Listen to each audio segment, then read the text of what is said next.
Baik, sebelumnya Assalamualaikum warahmatullahi wabarakatuh. Perkenalkan, nama saya Farmada Torik dengan nomor NPM 25783114.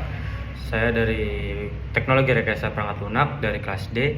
Di sini saya akan menjelaskan materi 1, yaitu dari mata kuliah Algoritma Pemrograman. Algoritma pemrograman, materi satunya yaitu apa itu algoritma pemrograman? Algoritma pemrograman adalah urutan langkah-langkah untuk menyelesaikan masalah pemrograman komputer. Jadi, algoritma pemrograman ini pelajaran dasar langkah-langkah untuk menyelesaikan masalah di dalam komputer. Penemu algoritma sendiri itu ada Muhammad Ibn Musa Al-Khawarizm. Ditemukan di tahun 780 Masehi sampai 850 Masehi. Al-Khawarizmi ini adalah seorang ilmuwan dan matematikawan di zaman Persia yang dikenal sebagai Bapak Aljabar Persia. Beliau menulis buku yang mengandung metode untuk menyelesaikan persamaan linear dan kuadrat yang merupakan bentuk awal dari algoritma. Apakah komputer itu bisa berfungsi tanpa algoritma? Jawabannya itu tidak. Komputer tidak akan bisa berfungsi, tidak akan bisa beroperasi tanpa adanya algoritma. Algoritma ini adalah inti dalam proses komputasi yang memungkinkan komputer untuk memproses data dan menjalankan berbagai tugas sesuai dengan instruksi yang diberikan. Jadi algoritma ini sebagai bentuk perintah awal untuk sebuah komputer. Dan apa sih perbedaan dari algoritma pemrograman dan bahasa pemrograman? Dari penjelasan singkatnya ya, algoritma ini adalah langkah-langkah logis untuk menyelesaikan sebuah masalah. Kalau untuk pemrograman sendiri itu adalah proses mengubah algoritma itu menjadi sebuah kode. Ya, kalau bahasa pemrograman, penjelasannya singkatnya itu alat medium, alat untuk menulis sebuah program. Contoh dari algoritma ini, contoh dari algoritma itu langkah-langkah membuat teh atau menghitung luas segitiga, itu kan langkah-langkah kayak prosedur ya. Kalau pemrograman itu menulis kode Python dari algoritma, kode-kode yang ditulis dari algoritma. Kalau bahasa pemrograman tersendiri itu ya bahasa pemrograman ada seperti kayak Python, Java, C++ dan lain-lain, masih banyak yang lain.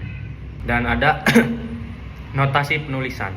Notasi penulisan ini ada 3. Yang pertama yaitu deskriptif, yang kedua itu ada flowchart, dan yang ketiga itu ada pseudocode. Notasi penulisan menggunakan deskriptif itu program persegi panjang misalnya. Program untuk menghitung luas persegi panjang. Algoritmanya itu seperti kayak inputnya, kita untuk input panjang dan lebar. Terus hitung luas L sama dengan P kali L rumusnya kan. Itu kita masukin ke declar. Dan ketiga itu tampilkan luas persegi panjang, output. Dan yang ada notasi penulisan menggunakan flowchart. Itu notasi-notasi yang menggunakan flowchart itu ada flow. Flow itu biasa tanda panah ya.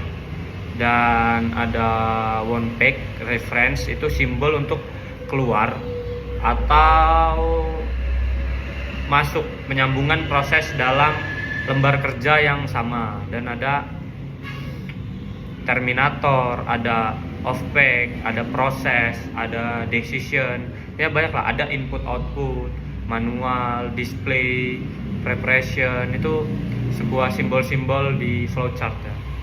Nih, kalau dari notasi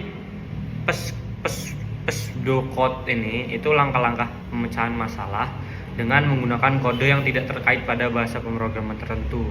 Itu notasi pseudocode. Misalnya kayak programnya kita untuk menghitung luas persegi panjang. Kita declare itu integer, panjang, luas, lebar.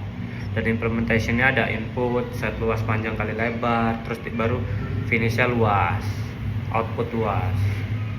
Notasi deskriptif ini berguna untuk memberikan gambaran umum tanpa rincian teknis, ideal untuk audiens non teknis. Dan flowchart itu digunakan untuk menggambarkan alur logika dan proses dalam bentuk visual yang mudah dipahami. Dan pseudocode itu cocok untuk mendeskripsikan algoritma secara rinci, menggunakan struktur yang mirip dengan kode, namun tetap bebas dari bahasa pemrograman tertentu, masih fleksibel, sama-sama fleksibel walaupun menggunakan kode ya. Pemilihan notasi ini tergantung dari tujuan komunikasi audiens dan tingkat kedalaman yang diperlukan dalam menjelaskan algoritma. Jadi tergantung pilihan kita untuk memahaminya itu kayak di titik apa ya, atau sistem yang sedang dibahas. Kita kayak lagi ngebahas sistem ini, jadi menggunakan metode ini, menggunakan metode ini. Nah, mungkin sekian penjelasan dari saya. Kurang lebihnya saya mohon maaf. Saya akhiri. Wassalamualaikum warahmatullahi wabarakatuh.